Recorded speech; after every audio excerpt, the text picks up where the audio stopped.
আলেম ওলামাদেরকে দেশপ্রেম শিখাতে আসবেন না, আলেম ওলামাদেরকে দেশের প্রতি ভালোবাসা শিখাতে আসবেন না। আপনাদের সবার বেগমপাড়া বাড়ি আছে, আমরা জানি। আমাদের জীবনও এখানে, মরণও এখানে। মগের মুল্লুকের গল্প আমরা অনেক শুনেছি, কিন্তু মগের মুল্লুকের বাস্তব রূপ আমরা দেখি নেই। দুর্ভাগ্য আমাদের, আমরা এখন সেটা দেখছি। মুসলমানের জিহাদকে আপনার কাছে সন্ত্রাসী হিসাবে, সন্ত্রাসী কর্মকাণ্ড হিসাবে তারা দেখাচ্ছে। তারা যখন ক্রুসেড ঘোষণা করে তখন আপনার কাছে একটিবারের জন্য প্রশ্নটা উঠে না? এক শ্রেণীর মিডিয়া, আপনারা টাকা দিয়ে যাদের পেপার পত্রিকাগুলো বাসায় নিয়ে যান, এই মিডিয়াগুলোর একটা বড় অংশ এই জঙ্গি নাটককে মঞ্চায়ন করার জন্য সবচেয়ে বেশি ভূমিকা রেখেছে। এখনো তারা সেই খেলা আবার শুরু করছে, এই গত সপ্তাহ থেকে আবার শুরু হয়েছে। শুধুমাত্র জঙ্গি দমনের নামে হাজার হাজার মানুষ দেশে, শত শত মানুষ দেশে খুন, গুম, নির্যাতন, জেল জুলুমের শিকার হয়েছে। আপনি শুধুমাত্র গুম কমিশনের রিপোর্ট যদি পর্যালোচনা করেন, আপনি দেখবেন যে কিভাবে স্ক্রিপ্টগুলো সাজানো হয়েছে। কোরআনের অনুবাদ এটা রেখে ছবি তুলে পত্রিকা সাজানো হয়েছে, জঙ্গি বই পাওয়া গেছে। কোরআনের অনুবাদ যদি রাখলে কেউ জঙ্গি হয়, তো আমরা সবাই জঙ্গি। বিগত 5ই আগস্টের আগে মোবাইলে SMS পাঠানো হয়েছে যে চতুর্দিকে জঙ্গি হামলা হচ্ছে। জনগণের ন্যায্য অধিকার আদায়ের আন্দোলনকে কি বলা হয়েছে? জঙ্গি হামলা। এখান থেকে বোঝা যায় যে মূলত জঙ্গি এই শব্দটা, এটা হলো সকল প্রকার সত্যকে লুকাবার জন্য। আপনারা হলে আর্টিজান হামলার সময় দেখেছেন, তার সোশ্যাল মিডিয়াতে দেখা গেছে সে ডক্টর জাকির নায়েকের পেজে লাইক দিয়েছে, বাস এই অপরাধে পৃষ্ঠবি বন্ধ। জেহাদ ইসলামের একটা মহান ফরজ বিধান।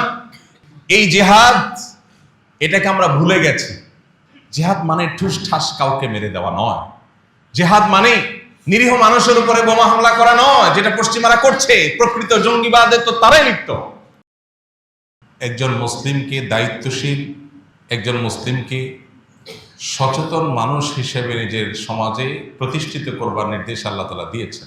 কোনো সংবাদ, কারোর ব্যাপারে কোনো অভিযোগ, কারোর ব্যাপারে কোনো নেগেটিভ তথ্য পেলে সেটাকে বাজ বিচার করা ছাড়া, সেটার সত্যাসত্য যাচাই করা ছাড়া, যথাযথ উপায়ে বিশ্লেষণ করা ছাড়া সেটাকে বিশ্বাস করে বেড়ানো, প্রচার করে বেড়ানো, সেটার উপর ভিত্তি করে কোনো অবস্থান গ্রহণ করা, এটা কোরআনে কারিমে আল্লাহ তাআলা কঠোরভাবে আমাদের জন্য হারাম করে দিয়েছে। অন্য আয়াতে আল্লাহ তাআলা বলেছেন, ওয়ালা তাকফু মা লাইসা লাকা বিহি ইলম, যে বিষয়ে তোমার সুদৃঢ় ধারণা, জ্ঞান নেই, সুস্পষ্ট প্রমাণ ভিত্তিক নলেজ, ইনফরমেশন যে বিষয়ে তোমার কাছে নেই, সে বিষয়ে তুমি কোনো অবস্থান গ্রহণ করতে যাবে না।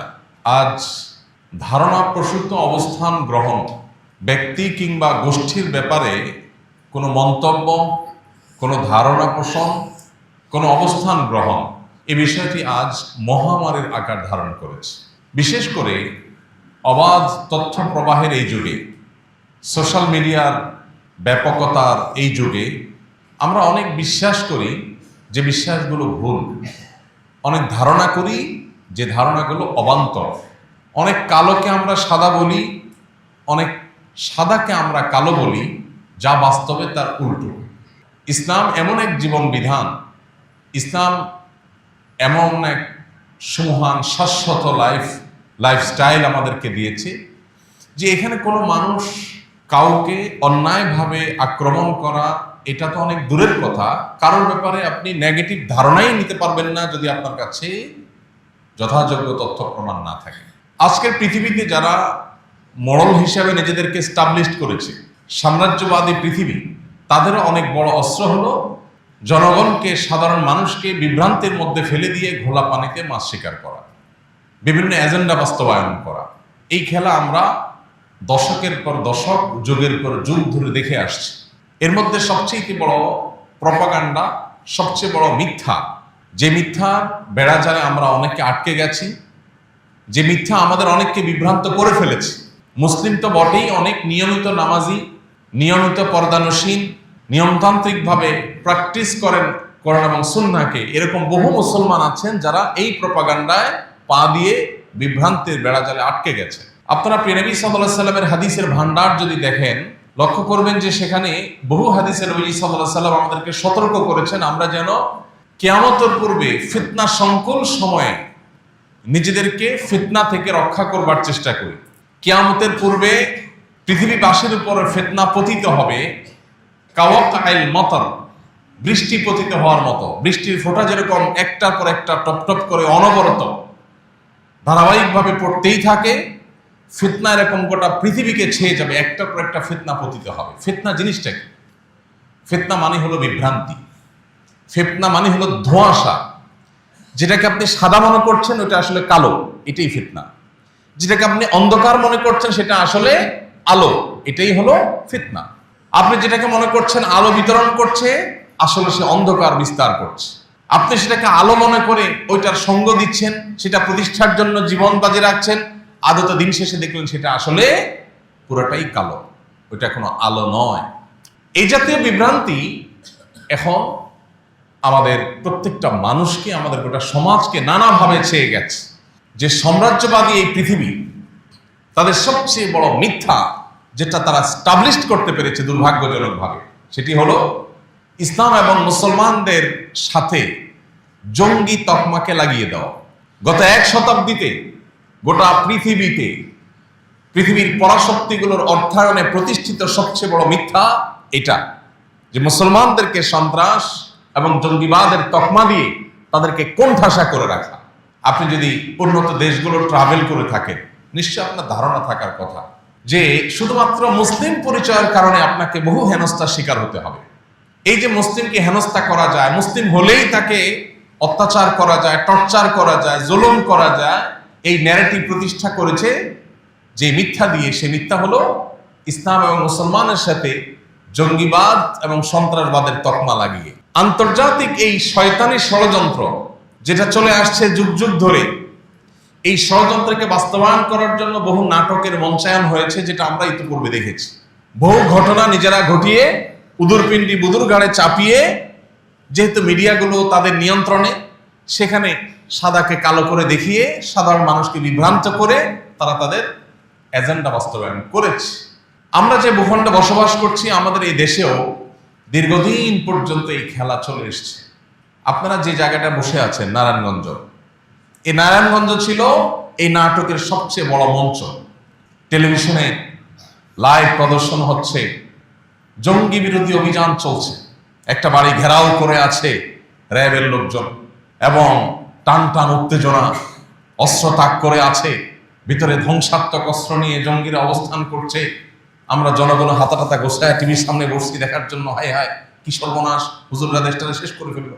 এরপরে ভেতর থেকে বের করে আনা হলো আগে থেকে সাজানো ফাজাইলে আমাল, তারপরে আপনার হেকায়েতে সাহাবা, তারপরে আপনার কোরআনের তর্জমা, এরকম বই পুস্তক সামনে সাজায়া, এই যে জেহাদি বই পাওয়া গেছে এবং ককটেল কিছু সাজায়া, এরপর একটা ছবি, পরের দিন সব পত্রিকা গুরুত্বের সাথে প্রচার করলো। আমাদের সবার চিন্তা শেষ না, হ্যাঁ হ্যাঁ দেশটা শেষ হয়ে গেল।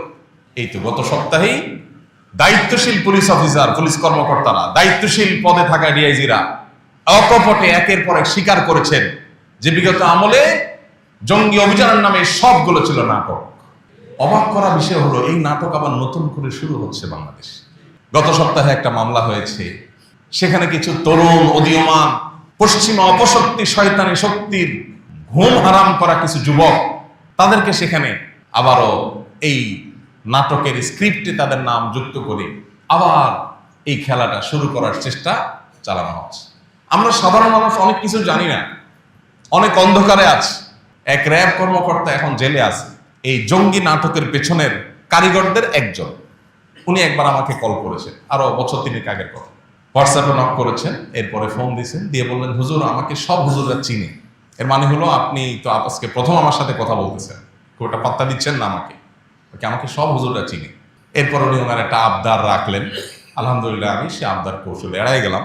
উনি আমাকে একটা ফাঁদ দিয়েছিলেন, যে ফাঁদে আমি যেন পাও দেই, আল্লাহ তাআলা আমাকে রক্ষা করেছেন, আমি কৌশলে সেখান থেকে সরে যাই, আমাকে সে ফাঁদে ফেলতে পারে। আমরা অনেকে জানি না আমাদের ট্যাক্সের টাকায় জঙ্গি দমনের নামে কমপক্ষে 15 থেকে 20টা, মানে 15টার নিচে না, আমি এক্সাক্ট ফিগারটা বলতে পারছি না, 15 থেকে 20টা অথরিটি বাংলাদেশে আছে। আইন শৃঙ্খলা রক্ষাকারী বাহিনীগুলোর এবং বিভিন্ন এজেন্সিগুলোর বিভিন্ন টিম উইং আছে, 15 থেকে 20টা উইং। কিসের জন্য? জঙ্গি দমন করার জন্য। একদিকে আমরা দেখছি আইন শৃঙ্খলা রক্ষাকারী বাহিনীর কর্তৃপক্ষ, এমনকি সরকারের আইন শৃঙ্খলা বিষয়ে সংশ্লিষ্ট মহল, দায়িত্বশীল জায়গা থেকে বলা হচ্ছে বাংলাদেশে কোনো জঙ্গি নাই। আমাদের পার্শ্ববর্তী দেশগুলোতে যে পরিমাণ হামলা হয়, সন্ত্রাসী হামলা যেটাকে বলেন আপনারা, এই টাইপের হামলা হয়, মসজিদে হামলা, জানাজাতে হামলা, ধর্মীয় প্রতিষ্ঠানে হামলা, এই এক এক হামলা 50 জন মারা গেছে, 200 জন মারা গেছে। বাংলাদেশে এরকম হামলা কয়বার হয়েছে কি বলেন? যে মসজিদে জুমার নামাজে হামলা হয়ে 200 মানুষ মারা গেছে, শুনছেন কখনো? যে মাদ্রাসাগুলোতে ছাত্রদের নিজেদের মারামারি, বোমা হামলা, এটা হয়ে 200 ছাত্র নিহত হয়ে গেছে, আহত হয়ে গেছে, শুনছেন কখনো? এইরকম একটা শান্তিপ্রিয় ভূখণ্ড, আলেম সমাজের এরকম দায়িত্বশীল অবস্থান গোটা পৃথিবীতে বিরল, যেটা বাংলাদেশে আছে। সেই দেশে 15 থেকে 20টা উইং রাখা হয়েছে শুধুমাত্র জঙ্গি দমনের নাম করে। কাউন্টার টেররিজম, এন্টি টেররিজম, এটা সেটা নাম দিয়ে উইং খুলে রাখা হয়েছে। কাদেরকে খুশি করার জন্য? পশ্চিমা বাবাদেরকে খুশি করার জন্য। সরি টু সে, এই শব্দ আমাকে বলতে হচ্ছে। সন্তান তার বাবার কথা কিভাবে অক্ষরে অক্ষরে মানে না, পশ্চিমারা যা বলে সেকে অন্ধভাবে, যারা যখন ক্ষমতা আসে তারা যেরকম গোলামের মতো করে তাদের কথাকে মানে। তারা নাটকের স্ক্রিপ্ট দিয়ে দেয়, যে নাটকগুলো করার কারণ তারা জানে এদেশে মানুষ আলেমদের কথা শুনে, এদেশে মানুষ কোরআন এবং হাদিস দ্বারা ইন্সপায়ার্ড হয়, এদেশে মানুষ দ্বীন দ্বারা প্রভাবিত হয়। অতএব দ্বীনকে, ইসলামকে, আলেম সমাজকে যদি কালিমাযুক্ত করে দেওয়া হয় তাহলে তারা বিভ্রান্তিতে পড়ে যাবে, তারা ফিতনায় পড়ে যাবে, এবং তারা ফিতনায় পতিত হয়ে দ্বীন থেকে তারা দূরে সরে যাবে। আমাদের দ্বীনি চেতনা এবং স্পিরিটকে ভোঁতা করার জন্য এই শয়তানের ষড়যন্ত্র পশ্চিমারা করে, আর আমাদের ট্যাক্সের টাকা দিয়া যারা যখন ক্ষমতায় আসে সেটাকে তারা বাস্তবায়ন করে। ভাইরা আমার, বেশি দূরে যেতে হবে না। গুম কমিশনের যে রিপোর্ট, এই রিপোর্ট যদি পর্যালোচনা করেন আপনি দেখবেন নিরীহ নারীদেরকে, একজন পর্দানশীল নারী জীবনে তার ছায়া যেখানে কোনো পুরুষ দেখতে পারে নাই, তাকে আইন শৃঙ্খলা রক্ষাকারী বাহিনীর এই সমস্ত তথাকথিত জঙ্গি দমনের নামে এই সমস্ত সন্ত্রাসীরা, যারা আইন শৃঙ্খলার পোশাক, আইনের পোশাক পরে সন্ত্রাসী কর্মকাণ্ড করেছে, নিরীহ জনগণকে, ওই নারীকে ধরে নিয়ে বর্বরতার সর্বোচ্চ সীমা রেখা সব অতিক্রম করে গেছে। যে নারীর ছায়া কোনোদিন কোনো পুরুষ দেখতে পারে না, এটা তার দিন পালনের স্বাধীনতা, সাংবিধানিক অধিকার, সেটাকে বলণ্ঠিত করে রিমান্ডের নামে, জিজ্ঞাসাবাদের নামে বিবস্ত্র করে, হ্যাঁ না কোনো উপায় নাই যে উপায় তাকে নির্যাতন করা হয়। কত যুবক হারিয়ে গেছে আর ফিরে আসেনি। আলেম ওলামা তো বটে, স্কুল কলেজ পড়ুয়া, আপনার সাধারণ শিক্ষিত ডাক্তার, ইঞ্জিনিয়ার, তরুণ, বিশ্ববিদ্যালয়ের শিক্ষার্থী, কলেজ শিক্ষার্থী, দোষ কি? মুখে দাঁড়িয়ে আছে। দোষ কি? নামাজ পড়ে, ফজরের নামাজ জামাতের সাথে পড়ে। দোষ কি? টাকনোর উপরে প্যান্ট পরে। এক শ্রেণীর মিডিয়া, আপনার টাকা দিয়ে যাদের পেপার পত্রিকাগুলো বাসায় নিয়ে যান, এই মিডিয়াগুলোর একটা বড় অংশ এই জঙ্গি নাটককে মঞ্চায়ন করার জন্য সবচেয়ে বেশি ভূমিকা রেখেছে। এখনো তারা সেই খেলা আবার শুরু করছে, এই গত সপ্তাহ থেকে আবার শুরু হয়েছে। আইন শৃঙ্খলা রক্ষাকারী বাহিনীর বিভিন্ন গুরুত্বপূর্ণ ব্যক্তি, সরকারের ঊর্ধ্বতন কর্তৃপক্ষ, তাদেরকে ব্যক্তিগতভাবে আমরা বিষয়টাকে নজরে আনার চেষ্টা করেছি, কিন্তু দায়িত্বশীলতার জায়গা থেকে আমি আপনাদের কাছে একটা উদাত্ত আহ্বান রাখতে চাই। সেটা হলো, অনুগ্রহ করে এই সময়টাতে, যে সময়টাতে বিশেষ করে সাদাকে কালো, কালোকে সাদা করে দেখাবার একটা প্রবণতা আছে, এই সময়টাতে আপনাদেরকে কোনো কিছু যদি গেলানোর চেষ্টা করা হয়, একজন মুসলমান হিসাবে আপনার দায়িত্বশীল আচরণের জায়গা থেকে আপনি সেটা গিলবার আগে আপনাকে 10 বার ভাবতে হবে, আমি যাকে কালপ্রিট মনে করছি আসলে সে কোনো ভিকটিম কিনা, তাকে দিয়ে কোনো নাটক মঞ্চায়ন করা হচ্ছে কিনা। শুধুমাত্র জঙ্গি দমনের নামে হাজার হাজার মানুষ দেশে, শত শত মানুষ দেশে খুন, গুম, নির্যাতন, জেল জুলুমের শিকার হয়েছে। আপনি শুধুমাত্র গুম কমিশনের রিপোর্ট যদি পর্যালোচনা করেন, আপনি দেখবেন যে কিভাবে স্ক্রিপ্টগুলো সাজানো হয়েছে।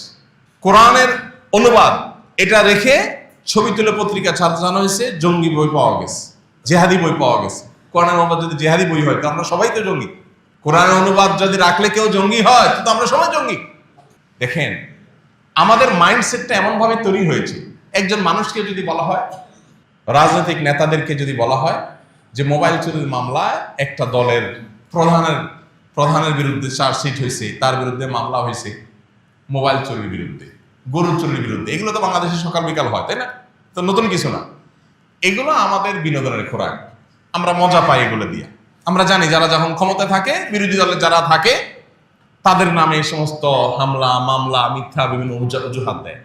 জঙ্গি ইস্যুটা তো এরকম না, এটা তো সিরিয়াস ইস্যু। কারণ নাম দিয়ে ছবি দিয়ে যখন আপনি জঙ্গি হিসাবে তাকে পত্রপত্রিকায় রিপোর্ট করছেন, কোনো আপনার আইন শৃঙ্খলা রক্ষাকারী বাহিনীর কোনো মিডিয়া উইং যখন তাকে কালপিট হিসেবে দেখিয়েছে, তখন সমাজের মানুষের কাছে তার রক্ত হালাল হয়ে গেছে। সবাই মনে করে আরে জঙ্গি ডেঞ্জারাস ব্যাপার স্যাপার, তো তাহলে তো এরে গুম করা, এরে খুন করা, এরে নির্যাতন করা, রিমান্ডের নামে জুলুম করা, এই সব কিছু বৈধ হয়ে যায়, হালাল হয়ে যায়। বহু নিরীহ মানুষ এখনো জেলখানায় ফাঁসির আদেশ নিয়ে, বহু নিরীহ মানুষ জেলখানায় এখনো জেল জুলুম সহ্য করছে, বছরকে বছর জেলে পুরে মরছে পড়ছে। কেন? তাদের নামে রায় হয়ে গেছে, তারা অপরাধী, দোষ স্বীকার করছে। স্বীকার করছে কিভাবে? সেই পদ্ধতি আমাদের কারোর কাছে অজানা না। দোষ স্বীকার করবে না, তার স্ত্রীকে ধরে নিয়ে আসছে, মা বোনকে ধরে নিয়ে আসছে, তাদেরকে নির্যাতন করা হচ্ছে। তখন সে তার নিজের জীবন রক্ষা করবার জন্য এই বানোয়াট স্বীকারোক্তি দিয়ে মা বোনকে রক্ষা করবার চেষ্টা করেছে।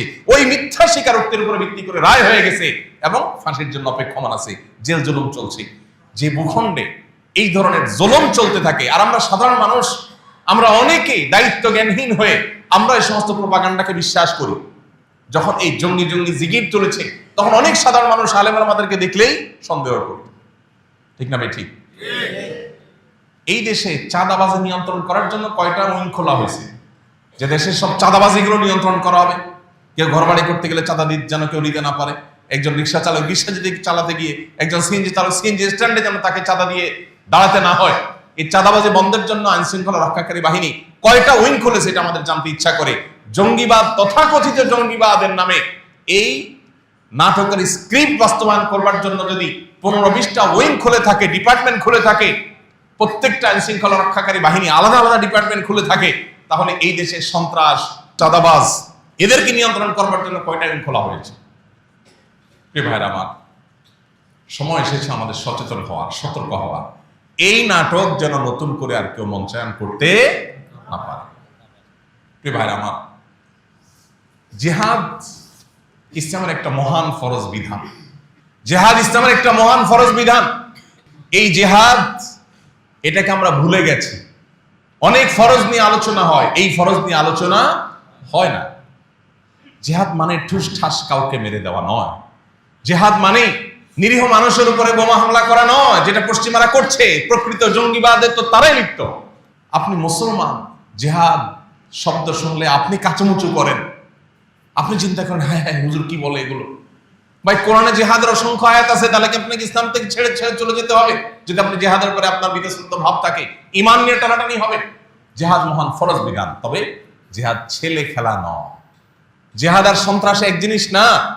জিহাদের কথা বললে যদি কাউকে সন্ত্রাসী বলা হয়, এটা হলো পশ্চিমাদের সবচেয়ে বড় অস্ত্র। ওরা জানে মুসলমানদের জিহাদি চেতনার কাছে ওরা কোনোদিন দাঁড়াতে পারবে না। ওরা জানে মুসলমান যদি কোরআনের নির্দেশ দ্বারা উজ্জীবিত হয়, এই মুসলমানকে দমাবার মতো কোনো টেকনোলজি ওরা আবিষ্কার করতে পারবে না। এই জন্য তারা আমাদের ওই চেতনাকে ভোতা করে দেওয়ার জন্য জিহাদ, জিহাদি চেতনা, এটাকে কালাট করার জন্য তারা নানাবিধ ষড়যন্ত্র এবং ষড়যন্ত্রের জাল তারা এঁটেছে। তারা বহু সন্ত্রাসী গোষ্ঠী তৈরি করেছে।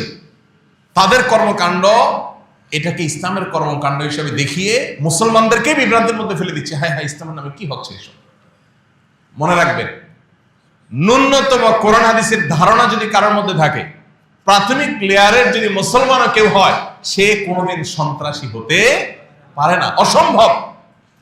ইসলামের নামে যদি কোনো শয়তানি কাজ হয়ে থাকে, তাহলে নিশ্চিত বুঝে নেবেন এখানে ইহুদিদের কোনো ষড়যন্ত্র আছে। ওরাই এই নাটককে মঞ্চায়ন করছে আমাদেরকে বিভ্রান্তিতে ফেলার জন্য। ওই যে বলছি কিয়ামতের আগে ফিতনা পতিত হবে, সেই ফিতনাগুলোর মধ্যে থেকে একটা। আমরা এখানে যারা আছি, বিগত আমলে যখন জঙ্গি নাটক মঞ্চায়ন করা হয়েছে, কয়জন বুকে হাত দিয়ে বলতে পারবেন আমি 100% বুঝতে পেরেছি এটা নাটক, এই মানুষগুলো ভিকটিম, এদেরকে দোষী সাব্যস্ত করা হচ্ছে, এদের কোনো দোষ নাই? কয়জন মানুষ বলতে পারবেন? বরং বেশিরভাগ মানুষ নিজেরাই ধোঁয়াশার মধ্যে পড়ে গেছেন, চিন্তার মধ্যে পড়ে গেছেন। হায় হায়, হলোটা কি? স্কুল কলেজের ছেলে ফেলে নষ্ট হয়ে যাচ্ছে, আর ধার্মিক ছেলে ফেলে মানেই হলো যে মনে হয় বোমা নিয়ে ঘুরে। ভাইরা আমার, এই দেশে রাজনীতির নামে শিক্ষা প্রতিষ্ঠানগুলোর ক্যাম্পাসে অস্ত্রের মহড়া, এটি সকাল বিকালের নিত্য নৈমিত্তিক চিত্র, তাই না? লাশের পরে লাশ পড়া, প্রতিনিয়ত আপনার একের পর এক খুন হওয়া, এগুলো তো আমাদের শিক্ষা প্রতিষ্ঠানগুলোর, কলেজ বিশ্ববিদ্যালয়গুলোর নিত্য নৈমিত্তিক চিত্র। এগুলো যারা করে আপনি শুনবেন না তাদেরকে কখনো জঙ্গি হিসাবে কেউ তকমা দেয়। শুনেছেন কখনো? বিগত 5ই আগস্টের আগে মোবাইলে SMS পাঠানো হয়েছে যে চতুর্দিকে জঙ্গি হামলা হচ্ছে, সবাই ঘরে থাকেন, সতর্ক অবস্থানে থাকেন। কারফিউ বাস্তবায়নের জন্য জনগণের ন্যায্য অধিকার আদায়ের আন্দোলনকে কি বলা হয়েছে? জঙ্গি হামলা। এখান থেকে বোঝা যায় যে মূলত জঙ্গি এই শব্দটা, এটা হলো সকল প্রকার সত্যকে লুকাবার জন্য, সাধারণ মানুষের চোখে ধুলে দেওয়ার জন্য। আমরা অনেকেই এখনো বিশ্বাস করি যে জঙ্গি মানে হলো ডেঞ্জারাস অপরাধী। আরে ভাই, প্রকৃত অর্থে যদি কেউ সন্ত্রাসী হয় সেটা তো আসলেই সত্যিকারই বড় অপরাধী।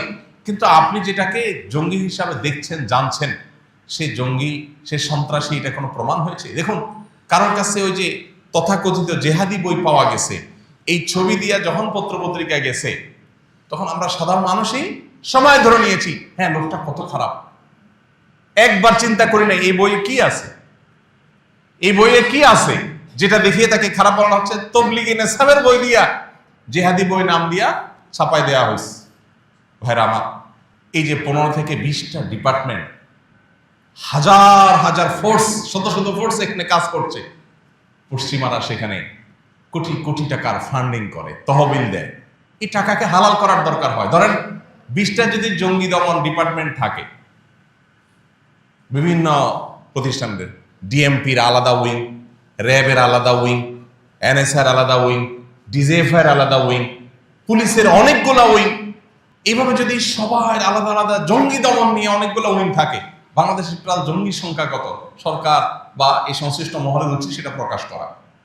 দাবি করার সময় বলে না বাংলাদেশে কোনো জঙ্গি নাই, জঙ্গিবাদ নাই, কিন্তু উইং খুলে রাখছেন আপনি 15 থেকে 20টা। জনগণের ট্যাক্সের টাকায় অপচয় কেন? এদেশে কি আইন শৃঙ্খলা রক্ষাকারী বাহিনীর আর কাজ নাই? শুধু জঙ্গি দমনের জন্য এতগুলো উইং খুলে বসছেন। এই উইংগুলো চলে কোত্থেকে? বিদেশিরা যখন ফান্ড দেয়, তহবিল দেয়, পশ্চিমারা শত শত কোটি টাকা দেয়, ওই টাকা হালাল করার জন্য ওর তো কোনো কাজ নাই। কারণ আসলে তো আদতে জঙ্গি নামের এই নাটক ছাড়া তো বাস্তব কিছু নাই। সে এটাকে বাস্তবায়ন করার জন্য হুদাই নিরীহ কোনো এক মানুষকে পেয়া তাকে ধরছে। আপনারা হলে আর্টিজান হামলার সময় দেখেছেন, এদেশের প্রথম সারির তথাকথিত মিডিয়ান নামে এই সন্ত্রাসবাদীদের সবচেয়ে বড় অস্ত্রগুলো তারা কিভাবে নিরীহ মানুষকে দোষী সাব্যস্ত করেছে। যে ওখানে হামলাকারীদের একজন, তার সোশ্যাল মিডিয়াতে দেখা গেছে সে ডক্টর জাকির নায়েকের পেজে লাইক দিয়েছে, বাস এই অপরাধে পৃষ্ঠবি বন্ধ। এই যে গত সপ্তাহের যে মামলা হয়েছে, ওই মামলার যদি মানে স্ক্রিপ্ট শুনেন আপনি তাজ্জব বলে যাবেন যে এখনো দেশে এগুলো চলতেছে, নতুন বাংলাদেশে এগুলো চলছে। একজনকে ধরছে, তার মোবাইলে পাওয়া গেছে সে কোনো পাবলিক প্রোগ্রামে 3-4 জন বক্তার ছবি তুলছে। এই বক্তার ছবি তুলছে, তাহলে এবার বক্তাদেরকে নামে মামলা আসামি দিয়ে দিতে হবে। এখন আমি এখানে বক্তব্য দিচ্ছি, কত মানুষ ছবি তুলছে। এখন আপনি কোনো একটা, আসলে আপনি দোষী কিনা সেটা তো আল্লাহ ভালো জানে, ধরলাম তর্কের খাতিরে যে আপনি দোষী, আহমদুল্লাহ ছবি তুলছেন, তাহলে এই বেটারাও মামলার নামে দিয়ে দেবে। আইন শৃঙ্খলা রক্ষাকারী বাহিনীর ভাইয়েরা তারা হাসির পাত্র হওয়া থেকে তারা সিরিয়াস কবে হবেন আমি জানি না। তাদের মধ্যে ন্যূনতম, বিশেষ করে যারা এই কর্মকাণ্ডগুলো করে, তাদের মধ্যে ন্যূনতম লজ্জা, শরম, দায়িত্বশীলতার কোনো জায়গা তাদের আছে কিনা আমি জানি না। আপনারা দেখেছেন আরেকজন বক্তাকে গত আমলে গ্রেপ্তার করে সম্ভবত 2-2.5 বছর জেলে রাখা হয়েছে। কি অপরাধ? যে একটা ছেলে উত্তরবঙ্গ না কোন জায়গা থেকে ধান কাটার কাইচি নিয়ে ঢাকায় আসছে সংসদ ভবন ভাঙবে সেজন্য। ধান কাটার কাইচি নিয়ে আসছে সংসদ ভবন ভাঙবে সেজন্য, এবং তার মোবাইলে পাওয়া গেছে ওই বক্তার ছবি। তাহলে বক্তারে বের হবে। মগের মুল্লুকের গল্প আমরা অনেক শুনেছি, কিন্তু মগের মুল্লুকের বাস্তব রূপ আমরা দেখি নেই। দুর্ভাগ্য আমাদের, আমরা এখন সেটা দেখছি। প্রিয় ভাইরা আমার, এই কথাগুলো আপনাদের সাথে বলার উদ্দেশ্য হলো, আপনি আমি যদি সচেতন না হই, তাহলে এইভাবে একের পর এক নাটক করে করে দেশটাকে গোল্লায় নিয়ে যাওয়া হবে। আমাদের লজ্জা হয়, আমাদের পরে স্বাধীনতা অর্জন করে যে সমস্ত দেশগুলো এখন এমন উচ্চতায় চলে গেছে, ওইসব দেশগুলোতে গেলে নিজের দেশের দিকে তাকালে অসহায় মনে হয় যে আমরা কোথায় দাঁড়িয়ে আছে, ওরা কোথায় চলে গেছে। আর আমাদের জনগণের ট্যাক্সের টাকা দিয়ে দেশে উন্নয়ন না করে এই সমস্ত নাটক করা হয় বসে বসে। একজন অফিসার, তার একটা প্রমোশন দরকার, সে একটু উপরের চেয়ারে যাবে, এটার জন্য তার দুইজন দাঁড়িয়ালা কলেজের ছাত্র, ইউনিভার্সিটির ছাত্র, মাদ্রাসার হুজুর পদ থেকে ধরে তার কাছে ওই যে জেহাদি বই পাওয়ার নাটক মঞ্চায়ন করে সে একটা অভিযান চালায়া সে লাইমলাইটে আসে। তখন ঊর্ধ্বতন কর্তৃপক্ষ দেখে, হ্যাঁ এ তো খুব সিরিয়াস জঙ্গি দমনে, তাহলে একটা প্রমোশন দেওয়া হবে। ওর একটা প্রমোশনের জন্য একটা পরিবারকে সারা জীবনের জন্য ভিকটিম বানিয়ে গোটা সমাজের কাছে কালপিট বানিয়ে দেওয়া হয়েছে। অসংখ্য কলেজ ইউনিভার্সিটির ছেলেপেলেরা শুধু সৎ পথে আসার কারণে, শুধু দিনের পথে আসার কারণে তাদেরকে জঙ্গি তকমা দিয়ে বছরের পর বছর তাদেরকে গুম করে রাখা হয়েছে, জেলে পুরে রাখা হয়েছে। একটি দুটি নয়, শত শত ঘটনা ঘটেছে। আমরা কজন মানুষ তখন বলেছি এসব মিথ্যাচারের বিরুদ্ধে আমরা দাঁড়াই, এই সমস্ত শয়তানের বিরুদ্ধে আমরা কথা বলি। বরং আমরা অনেকে নিজেরা বিভ্রান্ত হয়ে গেছি, মনে করছি হ্যাঁ বোধহয় ছেলেরা আসলেই সন্ত্রাসী। ওরা ঘোষণা দেয়, ব্রিটেনের টনি ব্লেয়ার যখন ঘোষণা দেয় এটা আমাদের ধর্মযুদ্ধ, ক্রুসেড, খ্রিস্টান ধর্মযুদ্ধ, এটা যখন তারা ঘোষণা দেয় তখন আপনার বিবেকে মনে হয় না এটা সন্ত্রাসী কোনো বিষয়? এটা মুসলমান যখন জেহাদের কথা বলে তখন আপনার কেন সেটাকে সন্ত্রাসী মনে হয়? মুসলমানের জেহাদকে আপনার কাছে সন্ত্রাসী হিসাবে, সন্ত্রাসী কর্মকাণ্ড হিসাবে তারা দেখাচ্ছে। তারা যখন ক্রুসেড ঘোষণা করে তখন আপনার কাছে একটিবারের জন্য প্রশ্নটা উঠে না যে এটা কি? ভাইরা আমার,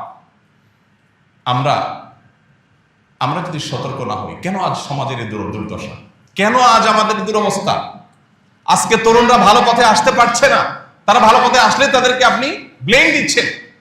এই দেশের প্রথম সারির একটা পত্রিকা, ঘরে ঘরে যে পত্রিকা আপনি টাকা দিয়ে কেনেন, সেই পত্রিকা রাজাকার এবং জঙ্গির আলামত লিখেছে 10-15টা, এবং রীতিমতো পত্রিকা ছেপেছে তারা, এবং সেখানে দিয়েছে যদি কোনো যুবক বয়সে কেউ নামাজ পড়ে, মিউজিক শুনতে অস্বস্তি বোধ করে, টাকনুর নিচে প্যান্ট পরে না, টাকনুর উপরে পড়ে, ফজর নামাজ জামাতের সাথে পড়ে, এই টাইপের ধর্মীয় কর্মকাণ্ড করে, একটা আপাদমস্তক ফেরেশতা যুবক যাকে বলা যায়, এরকম একটা ফেরেশতা যুবক হলে মনে করতে হবে সে জঙ্গিবাদের দিকে বোধহয় ঢুকছে। এই হলো আপনার সন্তান জঙ্গি হয়ে যাচ্ছে কিনা আপনি কিভাবে বুঝবেন? এগুলো দেখে আপনি বুঝবেন যে সন্তান জঙ্গিবাদের দিকে চলে গেছে। বহু বাপ মা এই সমস্ত মিথ্যা অপপ্রচারে বিভ্রান্ত হয়ে নিজের সন্তান দাড়ি রাখলে নিজে হাতে শেভ করার জন্য সন্তানকে বাধ্য করেছে বহু বাপ মা। আছে না সমাজে? যে বাবা তুই নিজেও ভালো থাক, আমাদেরও বাঁচতে দে, এগুলো করিস না, ঝামেলা হবে। আমরা কোন দেশে ছিলাম? আয়নাগরে কোনো ইসলাম বিরোধীরা ছিল না, আয়নাগরের সমস্ত বাসিন্দারা ইসলামিস্টরা ছিল। কিন্তু আমরা কজন মানুষ এই অন্যায়ের বিরুদ্ধে কথা বলেছি? এখন আবার নতুন করে পুলিশের মধ্যে থাকা সেই দুষ্ট চক্রগুলো তারা আবার এই জঙ্গি নাটককে নতুন করে মঞ্চায়ন করা শুরু করেছে। আপনি দেখবেন কাউকে যখন মনে হবে থ্রেট, তাকে জঙ্গি নাটক দিয়ে দমন করা হবে। কত হাস্যকর স্ক্রিপ্ট তারা তৈরি করে। ভাইরা আমার, যেই ভূখণ্ডে জুলুম এরকম ডাল ভাত হয়ে যাবে, যে ভূখণ্ডে জুলুম এরকম সকাল বিকালের কমন বিষয়ে পরিণত হবে, সেই ভূখণ্ডে আল্লাহর বরকত কখনো আশা করা যায় না। আমরা আর যা হোক অন্তত এই ভূখণ্ডে কোনো জুলুম হতে দেব না। যদি সেটা কোনো হিন্দুর প্রতিও হয়, কোন খ্রিস্টানের প্রতিও হয়, কোন নাস্তিকের প্রতিও হয়, আমরা সকল জুলুমের বিরুদ্ধে অবস্থান নেব ইনশাআল্লাহ। আমরা যদি সবাই সচেতন হই, আমরা যদি সতর্ক হই, তাহলে এই সমস্ত মিথ্যা নাটক আমাদেরকে গেলাতে কেউ পারবে না। আর আমরা যদি অসতর্ক হই, আমরা যদি দায়িত্ব জ্ঞানহীন হই, মিডিয়া বা পত্রপত্রিকাতে যা পাইলাম অন্ধের মতো গোগরা শেষটা গিললাম, এরকম যদি প্রবণতা আমাদের মধ্যে থাকে, তাহলে এই টেন্ডেন্সিটা আমাদের ধ্বংসকে ত্বরান্বিত করবে, বই উন্নতির কোনো দিকে আমাদেরকে নিবে না। আল্লাহ রাব্বুল আলামিন আমাদের সবাইকে দায়িত্বশীল আচরণ করবার তৌফিক দান। শুরুতে যে আয়াত বলেছিলাম, আল্লাহ বলেছেন ইয়া আইয়ুহাল্লাযীনা আমানু, হে ঈমানদারেরা, ইন জাআকুম ফাসিকুম বিনাবাইন, যদি তোমাদের কাছে কোনো ফাসিকরা কোনো সংবাদ সরবরাহ করে, কোনো তথ্য ইনফরমেশন তোমাদেরকে দেয়, ফাতাবাইয়ানু, সেটাকে চেক করো, ভালো করে চেক করো, ক্রস চেক করো, যাচাই করো, অনুসন্ধান চালাও, বিশ্লেষণ করো যেটা আদৌ সত্য কিনা। যদি না করো, তাদের কথা যদি বিশ্বাস করে বসো, তাহলে আনতুসিবু কওমান বিজাহালা, তাহলে অজ্ঞতাবশত তোমরা কাউকে খারাপ মনে করে কোন অবস্থান নিবে, ফাতাসবিহু আলা মা ফাআলতুম নাদিমিন, এরপর একসময় বলবে যে ও সরি, ভুল হয়ে গেছে, কিন্তু তোমার আর ব্যাক করার সুযোগ থাকবে না। আল্লাহ অন্য আয়াতে বলেছেন ওয়ালা তাখফু মা লাইসা লাকা বিহি ইলম, যে বিষয়ে তোমার সুদৃঢ় জ্ঞান নেই, প্রমাণ নির্ভর তথ্য ইনফরমেশন তোমার কাছে নেই, তুমি নিশ্চিত নও, সে বিষয়ে কোনো অবস্থান গ্রহণ করতে পারবে না। একজন মানুষের বিরুদ্ধে অভিযোগ উঠেছে, আর আমি অমনেই তারে খারাপ মনে করে বলা শুরু করে দিলাম, প্রচার শুরু করে দিলাম। বিশেষ করে এই যে জঙ্গিবাদের ইস্যুগুলো, পশ্চিমারা এই ন্যারেটিভকে এমন শক্তিশালীভাবে প্রতিষ্ঠিত করেছে, দেখুন যে এই সমাজে ঘুষ, চাঁদাবাজি, সন্ত্রাস, এই জিনিসগুলো নিত্য নৈমিত্তিক ব্যাপার। এই জিনিসগুলোর কারণে গোটা দেশ আজ পিছিয়ে আছে, আমরা ভয়ঙ্কর একটা জায়গায় অবস্থান করছি। অথচ এগুলোর ব্যাপারে আমাদের মনের মধ্যে এতটা ক্ষোভ, এতটা ঘৃণা নেই, যতটা ক্ষোভ, যতটা ঘৃণা আছে কোন বিষয়ে? তথাকথিত জঙ্গিবাদের বিষয়। ভাইরা আমার, আমরা কেউ ভুল না বুঝি, ইসলামের নামে, জেহাদের নামে কেউ কোনো নিরীহ মানুষের উপরে হামলা করলো আর সেটাকে জেহাদ বলে চালাই দিল, আমরা মুসলমানরা এতটা আনাড়ি হওয়ার কোনো সুযোগ নাই। কিন্তু সেই সাথে জেহাদ মহান ফরজ, জীবনে কখনো সুযোগ হলে আমি জেহাদে শামিল হব, মরতেই যখন হবে শাহাদাতের মৃত্যু আমি কামনা করব, এটা একজন ইমানদারের ইমানের দাবি। এইটুকু চেতনা যদি কারোর মধ্যে না থাকে, সে মুসলমানই না, সে মুনাফিকের মৃত্যু নিয়ে দুনিয়া থেকে যাবে। সো পশ্চিমাদের প্রপাগান্ডার কারণে আল্লাহর মহান ফরজ বিধান জেহাদকে আমরা খারাপ মনে করলে ইমানই থাকবে না। আবার একই সাথে জেহাদের নামে কোন শয়তানের নাটক যদি পশ্চিমারাই মঞ্চায়ন করে, সেটার উপরে ভিত্তি করে আমরা গণহারে দিনদার মানুষগুলোকে জঙ্গি তকমা দেওয়ার ওই দিয়ে ষড়যন্ত্র। ওরা জানে হুজুরদের পাওয়ারের জায়গা, ওরা জানে এই মিম্বরের শক্তির জায়গা, ওরা জানে এই মাইক্রোফোনের পাওয়ারের জায়গা। এই জন্য এইগুলোর গায়ে কালি মাখাই দেওয়া, এটাই হলো তাদের কাজ। আমাদেরকে সতর্ক থাকতে হবে, আমাদেরকে সচেতন হতে হবে। আল্লাহ রাব্বুল আলামিন পুরাতন জুলুম এদেশে যেন আর কখনো ফিরে না আসে, আর যেন কোনো মায়ের সন্তান গুম না হয়, আর যেন কোনো নারী স্বামীকে জুলুমের হাত থেকে বাঁচাবার জন্য এই সমস্ত জালিমদের হাতে ধরা দিতে না হয়, আর যেন কোন নাটক এদেশে কোন কালপ্রিট মঞ্চায়ন করতে না পারে। বিদেশিদের শত শত কোটি টাকা তহবিল এবং ফান্ড পাওয়ার লোভে নিরীহ মানুষদেরকে জঙ্গি নাম দিয়া বিদেশিদেরকে খুশি করছেন। হ্যাঁ, আমরা জঙ্গি দমন করছি, আমি বারবার এই কথাটাই আপনাদেরকে বলছি। 15 থেকে 20টা উইং আইন শৃঙ্খলা রক্ষাকারী বাহিনী, আপনি চিন্তা করতে পারেন এতগুলো উইং কাজ করছে কিসের জন্য? জঙ্গি দমনের জন্য। একদিকে দায়িত্বশীলটা বলছে দেশে কোনো জঙ্গি নাই, তো জঙ্গি না থাকলে 15-20টা উইং কেন রাখছো? জনগণের ট্যাক্সের টাকা দিয়ে আর কাজ খুঁজে পাচ্ছ না? একটা মামলার জন্য থানায় গেলে পুলিশ ভাগে পাওয়া যায় না, কারণ থানায় অল্প কয়েকজন পুলিশ ফোর্স কম। সেখানে তুমি জঙ্গি দমনের নামে এতগুলো উইং খুলে এতগুলো ফোর্স সেখানে দিয়ে রাখছো, এত কোটি কোটি টাকা সেখানে বাজেট দিচ্ছ, কাদেরকে খুশি করবার জন্য? আল্লাহ তাআলা আমাদেরকে সেই রকম দায়িত্বশীল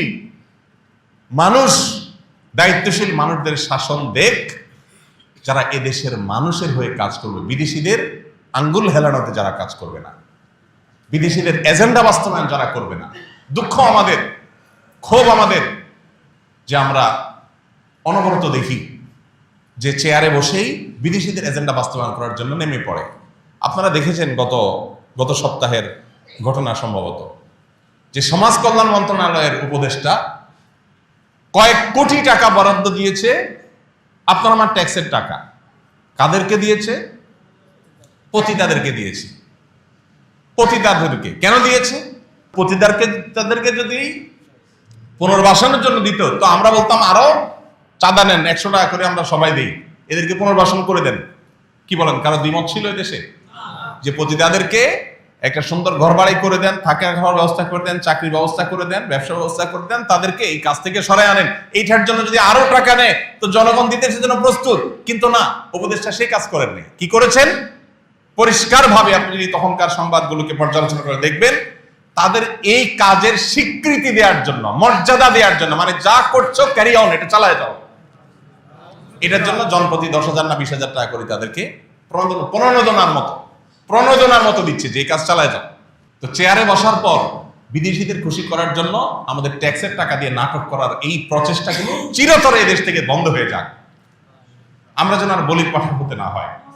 আল্লাহ রাব্বুল আলামিন এই যে আমরা পিছিয়ে আছি, যারা একটু বিদেশে যান, 2-5টা দেশ ট্রাভেল করলেই তারা দিনের আলোর মতো বুঝতে পারেন যে আমরা কোথায় আছি। আমাদেরকে মিথ্যা উন্নয়নের ফিরিস্তি দেখিয়ে আমাদেরকে বেকুব বানায় রাখা হয়েছে। পৃথিবীর অন্যান্য দেশগুলো কোথায় চলে গেছে আর আমরা কোথায় দাঁড়িয়ে আছি। এখনো পুরো দেশটা নর্দমার মতো বানিয়ে রাখছে এই সমস্ত দুর্নীতিবাজেরা, এই সমস্ত বিদেশি ক্রীড়ানকেরা, বিদেশিদের খুশি করার জন্য। এদের একজনেরও দেশে থাকার কোনো নিয়ত, মুরদ, ইচ্ছা, শখ কিচ্ছু নেই। এদের সবাই ওই বেগম পাড়ায় বাড়ি আছে, দুবাইতে বাড়ি আছে। আমরা জনগণ, আমরা বলি পাঠা। ওরা আমাদের দেশপ্রেম শিখায়। হুজুরদের দেশপ্রেম নাই, বেটারা জঙ্গি। আমি অনেক দেশপ্রেমী, আমি দেশ থেকে টাকা পয়সা নিয়ে বেগম পাড়া বাড়ি করছি, যেখান থেকে লুটপাট করে শেষ হয়ে জনগণের ফালাই দিয়ে আবার আমি চলে যাবো আমার জায়গা মতো। আল্লাহ আমাদের চোখগুলো যেন খুলে যায় সেই তৌফিক দান করুন। আমরা যেন প্রকৃত বন্ধু এবং শত্রু চিনতে পারি। সরকারের ঊর্ধ্বতন নীতি নির্ধারণী পর্যায়ের একটা বৈঠকে অনেক আগে একবার আমরা কয়েকজন একটা বিষয় নিয়ে বসছিলাম।